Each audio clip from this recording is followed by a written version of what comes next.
Hello, and I'm here. We'll go back and give you a full view for living room. A cube, more like rectangular, a solid rectangular. Is it a parallelepiped? What's a rectangular cuboid? Is it? It's eluding me again. Anyways, I will go. This is for the chair of our department at U of T, where last I worked from September 2000 to January 2002. And I worked after working for a couple of papers then.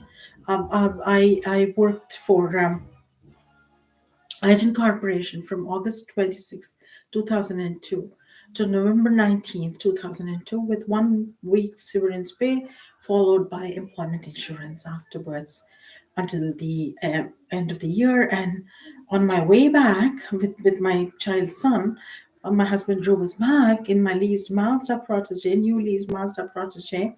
But I had driven around since then, till then. I was given the rest of my relocation back to Toronto, relocation amount, allotted amount. So here goes. I'm beginning. Point one, question one. Before I continue further, I must acknowledge Michael Straven's The Knowledge Machine, the book, for directing my thought to Albert Einstein. He began with the Greek civilization, and I was thinking along the lines of the Indus Valley civilization and the medical whizzes present at the time, Charaka and Shushruta, who began possibly on the Eastern End medicine, of course. There are the came after the British Druids and everybody who came after, and of course the Chinese men, wise men, and the rest of the whole world. So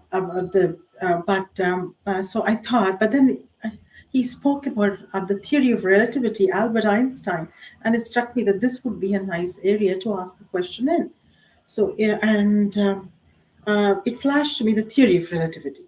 I have read, and I needed to check on this general and special. One says, I think this is the general theory of relativity. It says, I always get confused between the two, and I once saw that there was a reference, source of reference, which was also sort of mixed up about the two. The general theory of relativity says that gravity is acceleration in space. Gravity on Earth is acceleration in space. And that makes sense because a rocket doesn't fall back. Once it exits the gravitational force of the Earth, it goes and it accelerates to a higher speed and goes wherever it goes to the destination it has to go. And the other says, of course, E equals mc squared. I have read that a man or woman getting into a streetcar experiences a time delay of a second or two when compared to a man sitting and reading at home, man or woman sitting and reading at home.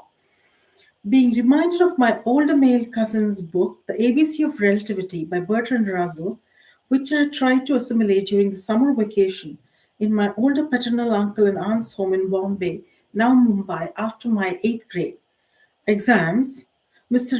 Russell had spoken of the theory of relativity as from an observer on a train station's platform when compared with the passenger on the train. Would you say, Professor Allen, that the train passenger experiences a time delay of a second or two when compared with you? How would you reason it out mathematically? 2. Both of my masters in chemical engineering degrees received from the University of Toronto. They're both my masters in chemical engineering, the degrees, master's degrees in chemical engineering, received from the University of Toronto, with Bradley Isabel as my supervisor, dealt with using immobilized enzyme technology for 1, L-DOPA production, and 2, degradation of phenol. For my MH, along with Professor Jane Phillips, who was the graduate coordinator at the time, It was Professor Yulin Chang and Professor Charles Chia who were on my committee. And Professor Charles Chia was a keynote, and I was talking about this in the afternoon in a talk for the varied nature. Uh, uh, and he had a list of questions for me, yeah, long list of questions. And he went through all of them with meticulous detail. For my Professor Chang asked the killer question of the whole uh, defense session or the defense exam I had, which was would you design, reactors off the bat of you. But if at this time, can you design a reactor with all those design equations for your process? And given the time, I was close to tears. I was scared. So given the time, I what, but I can't at this time. That's what I said. Given time and the necessary tools, books and computers, yeah, I could do it. I said. Anyways, for my MSc, it was the current chair of the same department. There we had it, the man of the hour, Randy Allen, and Levin Diosady. Professor Diosady has won for an award for 40 years of excellence in chemical engineering. And as Professor Allen, you should remember, don't need to refer to my notes at this time. I was in the lab in the last month of my third trimester of pregnancy. Yeah, when I defended. And as I've said, this was the single most, in my writing, this was the single most defining moment of my life, as was the birth of my adorable baby boy 2 weeks after I handed in my MAC thesis, making Professor Allen's require additions. He asked me to introduce a whole new section, statistics, on all my experimental data. Must hold up Professor Mark Portshot, the graduate coordinator, who had the fine Chief Justices of the Supreme Court of Canada's sense of rightness and justice, and awarded me with 3 fellowships, each of $3,600 in value during my MSc years, graduates in graduate school. My work days in the Chem department at the University of Toronto and the University of Toronto's rich research environment and the equally innovative and rich corporate research environment of IGEN Corporation in Ottawa, I shall say, have built my engineering and science framework in my collection of gray cells in the brain. And of course, as Hercule Poirot has said, I have to say mon ami. The white matter too. The white matter is also important. These were some of the happiest days of my life. Professor Allen. Having reminisced Professor Allen, I shall point to a story in the past issue of the New Yorker. The story is titled "Drug of Choice" and is Dhruv Kalar's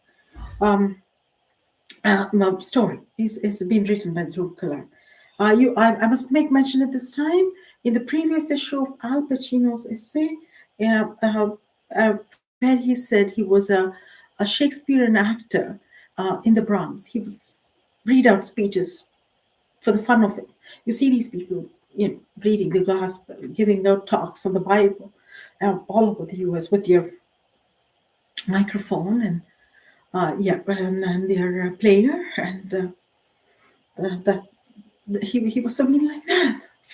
Uh-huh. The characters make peptide bonds, or the characters in the story, by linking 7 amino acids sequentially and call the resulting drug NY1 for the New Yorker. Very novel, don't you think? I would have thought a scientist, definitely a scientist for one. But each to his own. The New Yorker, the story came in the New Yorker. Coming to my question, Professor, in enzyme technology, the active site of the enzyme is of crucial importance. This is the basis of the Michaelis-Menten kinetics because enzymatic reactions take place at the active site of the enzyme. You do remember the memorial for these engineers on the university campus near Queen's Park Subway. It's on the U of T campus. Would a heptapeptide or protein made this way with chosen amino acids, with 7 chosen amino acids, via, of course, via an educated guess from my immobilized technology research, be an active site? which you would actually need the whole enzyme, and this is what happened. But would just seven amino acids? The difference is I'm giving cluing you in there on this, or because you'll have to take the answer in a different direction. You must know this. An enzyme is a higher molecular weight protein. Three, the Toronto Life magazine reminded me of my own thoughts on the tennis ball when playing tennis earlier this summer. Alas, it has turned a little colder, and I have to read from my own email. I had to have this open.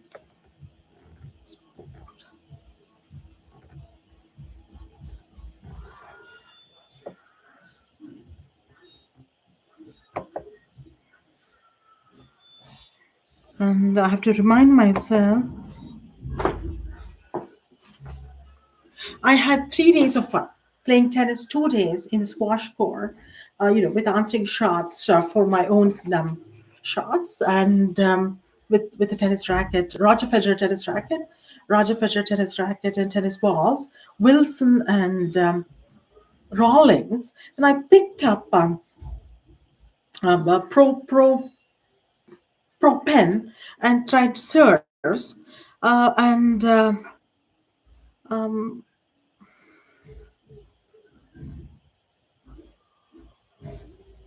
all right. The Wilson tennis ball uh, tends to have a spin uh, when older. This is consistent with research in cricket, with playing research in cricket, because older. No, I forget what's the cricket ball made out of. Uh, they used to play for fun with car. Uh, it has that's a question for myself. So once it gets older, it's spin friendly. So it's consistent with that as far as at least leastways as far as the Wilson tennis ball goes, and it generates considerable spin. It's hard to get a shot back. And well, what else did I have? Um, I picked up dud, the set of tennis balls from Dollarama because I just saw it, not because it's cheap. And it's a dud. What's the reason it's a dud? It doesn't even bounce, like the Wilson tennis ball. And then Rawlings, I had a Rawlings.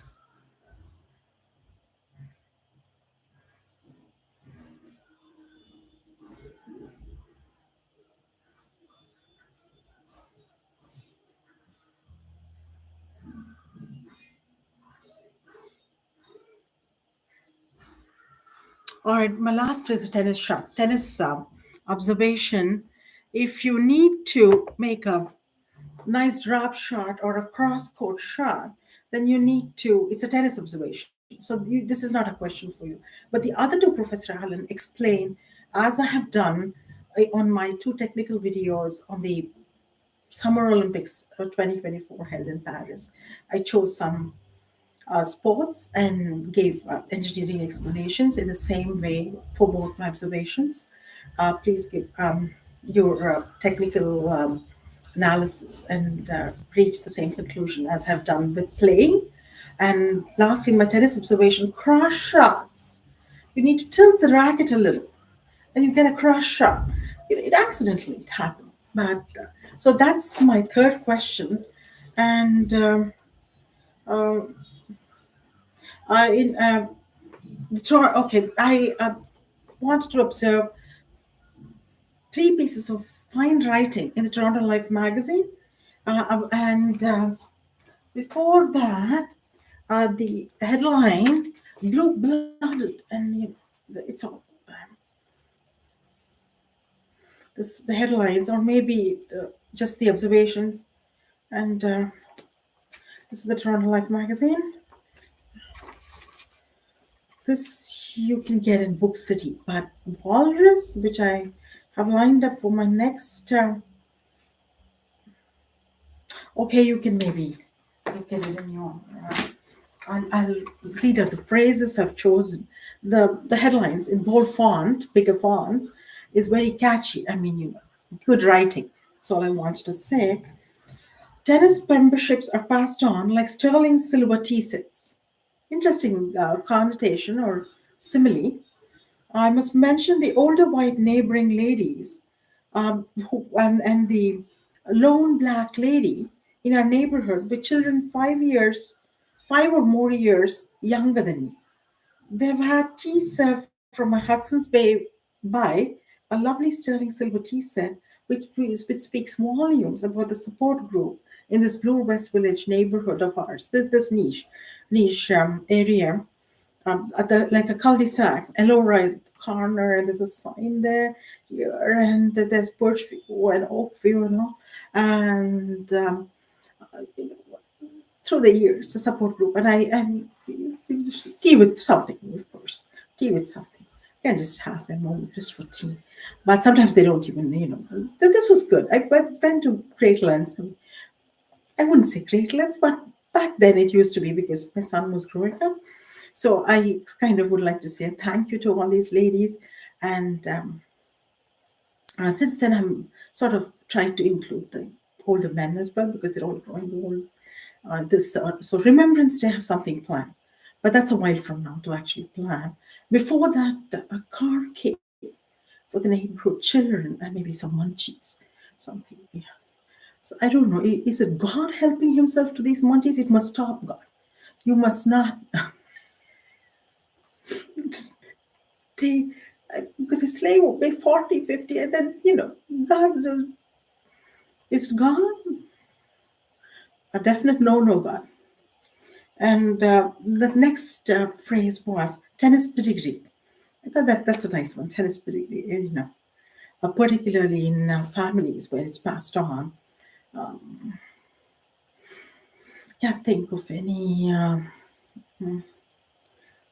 And then the third one, tightrope walk for management, a tough decision to make, or a tough uh, um, policy to implement. All right, lastly, and this is a poem from the Walrus, and this you have to go to Indigo. It's not available in Blue City. Excuse me, I beg your pardon. Excuse me. The poem, I just will read a stanza of it. You can help yourself to the poem. It's by Robin Sarah. And, on the site of an old injury buried deep under the closed skin, an itch begins, an itch, the scratch of which may yield a poem or a theorem or unearth the seed of a great invention. Very beautiful beginning.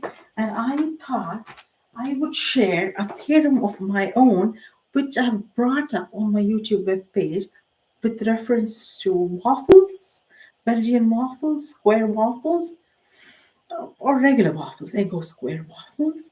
And this is the theorem.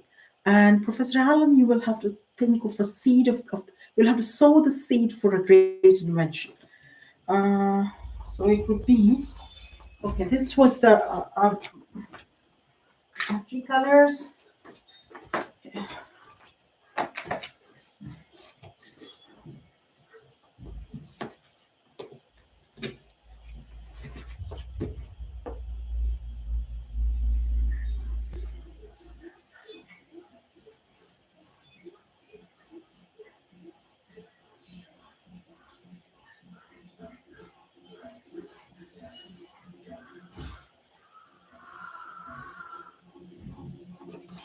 The colors.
These I've just written down for 1 to 16 in rows of 4 and columns of 4, of course. So matrices would be 4 by 4, and this is 17 to 32, 33 to 48, 16 numbers in each, 16 elements in each. And if you were to add up the diagonals,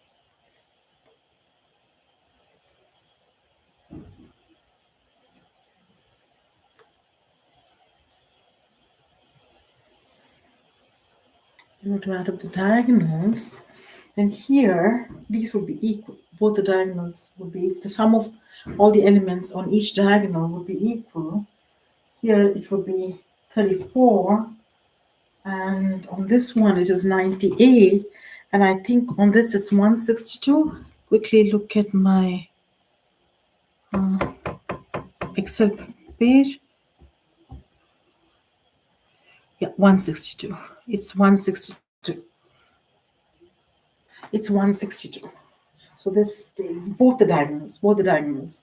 So that's my theorem, and I'm going to end by saying this is my question to you, Professor Allen. The two diagonals are equal. Then the sum of the elements on both the diagonals are equal.